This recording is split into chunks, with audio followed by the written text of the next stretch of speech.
Welcome to Reddit Tea Time. I, 24 female and fiancé, 26 male, has been engaged for 2 months and together 7 years. We had a great relationship up until our engagement. He has ever since the engagement tried to push me to do things I didn't want. For example, I have jet black hair, and I love it that way. My fiancé always had a thing for blonde and redheads. I never understood why, but he would tell me redheads especially were really attractive to him. He had never addressed such things to me prior to getting engaged, and now he wants me to either dye my hair ginger or bleach and blonde. We have had this conversation more than 7 times, and more than 7 times I have said no. My hair has never been colored or gone through any chemicals before, and I want to keep it that way. However, my fiancé thinks it's selfish of me to not consider his choice of interest, especially when he proposed to me to get married. So much so, he brought this up in family dinner last night, and his family sided with him, and he called me typical Asian boring black-haired. He's white American. Yet I still choose to not dye it. Am I the bonehead? Wow, you are not the bonehead, and that's a tough situation to be in. It's concerning that your fiancé is pressuring you to change something as personal as your hair color, especially after being together for so long without this being an issue. It's not fair for him to make you feel like you're being selfish for wanting to maintain your natural look. Your choice about your appearance should be respected and supported by your partner. Bringing it up repeatedly and involving family members to pressure you is also not okay. It's a matter of personal preference and comfort, and it's important that your boundaries are respected, especially by your significant other. You're definitely not in the wrong for wanting to keep your hair the way it is. It's not boring, it's a part of your identity, and compromising that for someone else's preference shouldn't be the defining factor in your relationship. It might be a good idea to have a serious and honest conversation with your fiancé about boundaries, respect, and the importance of accepting each other as you are. If he's unable to understand and respect your decision regarding something as personal as your appearance, it might be worth considering how this dynamic might affect other aspects of your relationship down the line. He waited until he put a ring on your finger to start trying to change you. Remember that it's important that you feel respected and valued in your relationship. This happened today, and my fiancé's best friend and his girlfriend all think I'm a bonehead now. My fiancé and I got engaged last month, and the first thing I did after the excitement wore off was ask my 3 closest friends to be my bridesmaids, including my best friend as the maid of honor. They all said yes, and I was pretty okay with having a smaller bridal party. My husband, of course, asked his best friend to be his best man. Some more context here is that I'm not particularly close with my fiancé's best friend's girlfriend. They've been together for 2 years, but most of that they lived in another state, so I've only ever actually hung out with her one other time. Today we went over to their house, so my fiancé can pick something up from his best friend, and the subject of our wedding came up.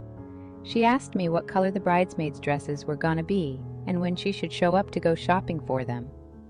I asked what she meant by that, and she said that she wanted to clear it on her schedule with work. I got silent for a second, and she said, "Well, because I'm gonna be in the wedding, right?" And I told her, honestly, probably a little harsher than I should have, "No, you're not a bridesmaid." Everyone got quiet, and we left fairly quickly after that. My fiancé told me that I should just let her be a bridesmaid. His best friend is texting him saying she's devastated. I just don't know her that well, and I'm not comfortable with a stranger being in my wedding party. Am I the bonehead? Edit. My fiancé didn't say or infer that she was going to be a bridesmaid. She literally cooked that up herself, or maybe her boyfriend told her, I don't know. Thank you so much, I'm so glad other people thought her assumption was bizarre. Ouch. This is a bit of a tricky situation. It's totally understandable that you'd want your bridal party to consist of close friends you feel a strong connection with. Weddings are such personal events, and having people who truly understand and support you is crucial. The issue here seems to be the assumption made by your fiancé's best friend's girlfriend. While it's unfortunate that she presumed she'd automatically be a bridesmaid, especially considering your limited interaction with her, it's important to handle these situations delicately. Telling her that she wouldn't be a bridesmaid might have been jarring for her, especially if she had built up an expectation in her mind. A gentler approach in clarifying the situation could have probably softened the impact. In either case, your fiancé's suggestion might come from a good place, wanting to avoid hurt feelings, but it's also essential to consider your comfort on your big day. One potential solution could be involving her in other wedding activities to make her feel included without necessarily being a bridesmaid.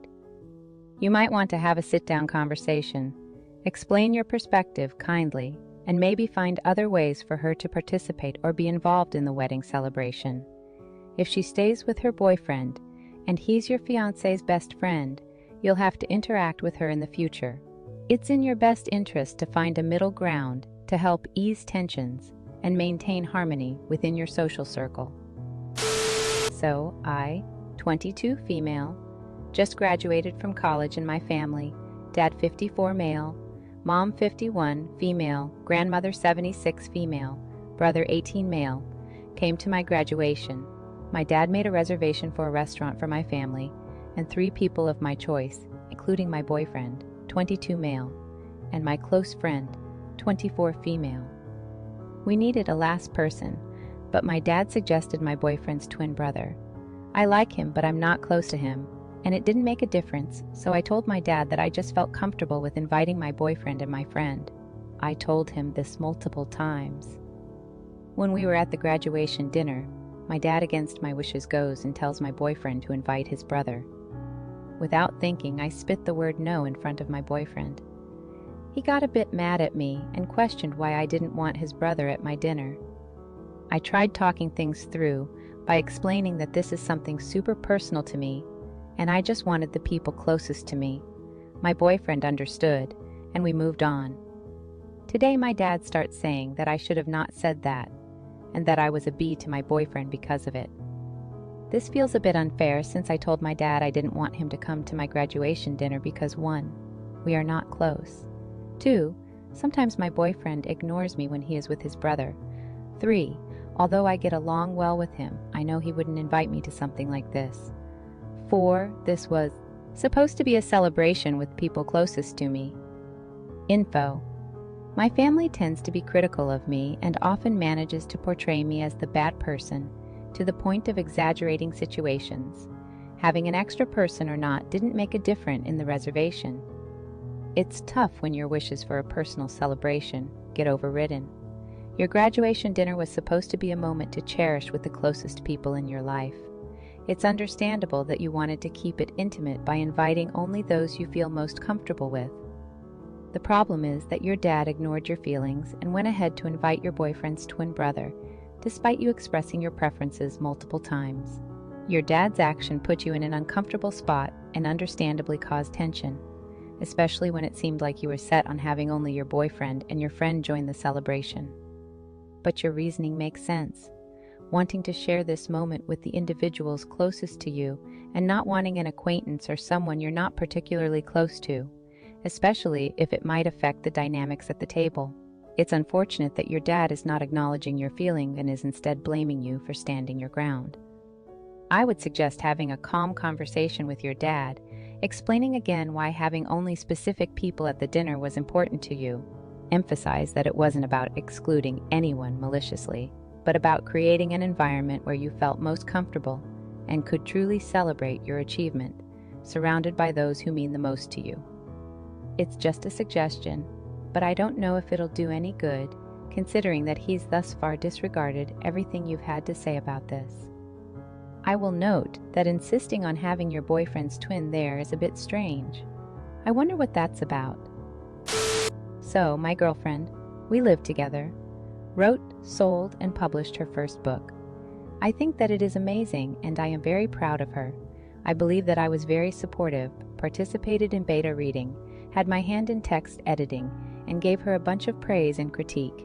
We celebrated when she sold the book to the publisher and all, so I don't believe that I was unsupportive. However, she got very angry today because I refused to buy a physical copy of the book. I said that I just don't get this. We live together. What? Her argument is, we live in a small country and every copy sold matters. and I should show support. I replied that the reader should buy her book, not her partner.